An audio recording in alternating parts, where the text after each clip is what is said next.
Now our objective is to show the process and result of transferring electrons during ionic bonding. So first, bonding is all about the valence electrons. Valence electrons are the electrons in the outer energy level. They are the furthest from the nucleus of the atom. The group number tells you the number of valence electrons an atom has. If it's in group 1A, it has 1 valence. Group 2A has 2 valence. Group 3A has 3 valence, and so forth. As you can see across the periodic table, these are the number of valences. And then in the noble gases, they all have 8 valence except for helium, which only has 2 total electrons, which means it only has 2 valence electrons. Elements that are in the same group or family tend to behave similarly because they have the same number of valence electrons. So to show valence electrons, we use Lewis dot structures, in which case you're going to identify first how many valence does it have from using the periodic table. Because hydrogen is in this group 1A, that means it has 1 valence electron, and so we would give it 1 dot. Because calcium is in group 2A, it has 2 valence electrons, so it would get 1 at the top, 1 at the right. Think of it as top right, bottom left. Oxygen is over here in group 6A. It has 6 valence electrons, so we're going to go 1, 2, 3, 4, and then back to the top, 5, back to the right, 6. Notice we have 2 pairs, 2 singles. And then iodine is here in group 7A, so it has 7 valence electrons. So we have 1, 2, 3, 4, 5, 6, and 7. Notice we have 3 pairs and 1 single. So the pairs and the singles are important because single electrons are going to be what form bonds. Hydrogen, because it has 1 single electron, is going to form 1 bond with another element that has a single electron to share with it. We're not going to talk about calcium yet because they're not going to bond, they're going to transfer. Oxygen has 2 pairs which do not form bonds with other elements, but the 2 singles here will form bonds with other elements. 2 bonds to be exact. And then iodine here has 3 pairs that will not bond with another atom's electron, but it has 1 single. This single electron can form a bond with 1 neighboring single electron from another atom. So the goal of forming chemical bonds is for atoms to fill up their valence or outer shell of electrons. And so they're going to either transfer or share electrons to accomplish this. Hydrogen wants 2 total to be just like helium, so it's like 1 exception. But otherwise, every other element is trying to gain or lose electrons in order to have 8 valence electrons, which will let it be just like a noble gas and have a noble gas configuration. So this is also referred to as obeying the octet rule. So which noble gas does bromine try to resemble when it forms an ion? Well, first of all, we need to note that here's bromine, and in this column it has 7 valence, which means it's going to tend to form a -1 ion, and that means it's going to gain 1 electron. So when it gains 1 electron, it's going to turn into or have a noble gas configuration just like krypton, which has 1 more electron than bromine. And so bromine is forming an ion to try and be just like krypton. Calcium is going to try to resemble what noble gas? Well, here's calcium. And calcium has 2 valence electrons, which will tend to give it, and it tends to get a +2 charge because it will lose those 2 electrons. So if I have 20 electrons and then calcium loses 2 electrons, then it's going to go from 20 to 18. Well, what noble gas is that just like? That's just like argon. Argon has 18 electrons. And so metals will tend to lose electrons and become like the noble gas behind it, whereas nonmetals are going to tend to gain electrons and become like the noble gas in front of them. So this one is argon. So ionic bonding occurs between a metal and a nonmetal. There's a transfer of electrons which forms the ions. Metals lose and become positive cations. Nonmetals gain and become negatively charged anions. So let's look at NaCl. Sodium has 1 valence, and so it's going to lose 1 and become a +1 charge. Chlorine has 7 valence, so it's going to gain 1 and become a -1 charge. When a metal gives electrons to a nonmetal, you get a positive ion and a negative ion. These oppositely charged ions attract. So this electron here on the sodium is going to leave the sodium and go to the chlorine. Now sodium has one less electron, so it's a +1 charge. Now the chlorine has this one additional electron, so now it has a -1 charge. Now let's look at calcium chloride. Calcium has 2 valence electrons, so it's going to want to lose the 2 and become a +2 charge. Chlorine has 7 valence electrons, so it only needs to gain 1, and that'll give it a -1 charge. So because calcium has 2 to get rid of, but chlorine is only accepting 1 electron, it's going to take 2 chlorines to take these 2 electrons that calcium is giving away. So calcium is going to give 1 electron to this chlorine, give its other electron to this chlorine, and that's going to make calcium have an octet. So it's going to be a +2 charge. It got rid of its 2 valence, and then each of the chlorines is going to be have 8 valence, as you can see by the 8 dots, and they're going to each be a -1 charge. So now we're going to draw a few Lewis dot diagrams of ionic compounds. So first we're going to look at potassium to see what group on the periodic table it is found in. Potassium is letter K, and it is in group 1A. Here's potassium on the periodic table, and it's in group 1A, which means it has 1 valence.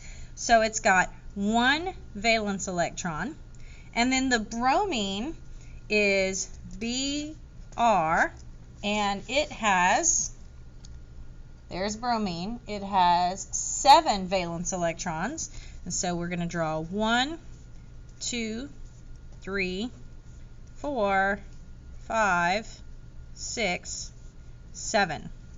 And so what you'll notice is that the potassium has only 1 to get rid of, and the bromine can only accept 1. So this works out that the transfer is going to be just the 1 electron from the potassium to the bromine here. And I'll kind of recolor this as blue so we have a little bit of separation there. And so what we get after this transfer occurs is you get K with a +1 charge, and I'm going to put some brackets just to kind of separate it. So it no longer has that 1 valence, it now has a +1 charge. And then the bromine, I'm going to put brackets around it, now has 1, 2, 3, 4, 5, 6, 7, 8. I didn't put those in order. I just know that there's a total of 8, so I just put them one after the other. And so now we have 8 for the bromine, and it has a -1 charge. This one lost 1 electron, lose 1. This one gains 1. And that's why we have a +1 after the fact and a -1 after the fact. Now we have lithium, which if we go look on the periodic table, here's lithium, and it has 1 valence electron. So I'm going to draw 1 electron for a lithium. Next is oxygen, and oxygen has, on the periodic table, there's oxygen. It has 6 valence electrons. So we're going to draw 1, 2, 3, 4, 5, and 6. Okay, and so you'll notice that the lithium is going to lose 1 electron, but in order to have 8, the oxygen needs 1, 2, 3, 4, 5, 6. It needs to gain 2 electrons. So in order to gain 2 electrons, this lithium isn't going to cut it because it's only got 1 to give. So this first electron is going to go from this lithium to oxygen there, but I still need 1 more. And so where will I get it? I need a second lithium atom that has 1 valence electron. And so now this electron could get transferred to here on the oxygen. So afterwards, what we end up with is lithium, 2 of them. So we're going to draw Li with a +1 charge, and you can draw it like this or side by side, either way. And then we're going to have oxygen with its 8 valence, 1, 2, 3, 4, 5, 6, 7, 8, and it gained 2 electrons, which gives it a -2 charge. So remember that gaining 2 electrons is going to become -2, losing 1 electron is going to become a +1. And so this would be the Lewis dot structure for lithium oxide. Our last example, we have calcium, which is in group 2, so it has 2 valence electrons. So that's 1, 2, and so that is going to lose 2 electrons in order to get its octet. And then we have nitrogen, which has 5 valence electrons because it's in group 5. So it's going to have 1, 2, 3, 4, 5. Now, to become an octet, 5 needs to gain 3 more to become 8. So the nitrogen wants to gain 3 electrons. And so we kind of have a situation here because the calcium is going to only get rid of 2 and the nitrogen needs to gain 3. So first we can move these 2 electrons from this calcium to the nitrogen. That's going to put 1 right here, and that's going to put 1 right here. And that takes care of this calcium. Okay, so I'm going to draw a little arrow here. That takes care of 1 calcium. Now has no more valence and a +2 charge because it lost 2 electrons. But the nitrogen still needs to gain 1 more, and so we're going to need another calcium donating electrons in order to accomplish that. So here's another calcium which has 2 valence, and so now this calcium can give this electron to the nitrogen, and now that nitrogen is good to go. So we can say, all right, well now we have a nitrogen that has 1, 2, 3, 4, 5, 6, 7, 8. It gained 3 electrons. It has a charge of -3. Okay, but now this calcium still has 1 more to give away, but that nitrogen can't take anymore. So now we need another nitrogen that has 1, 2, 3, 4, 5 valence, and now this calcium can donate this second electron to this nitrogen here.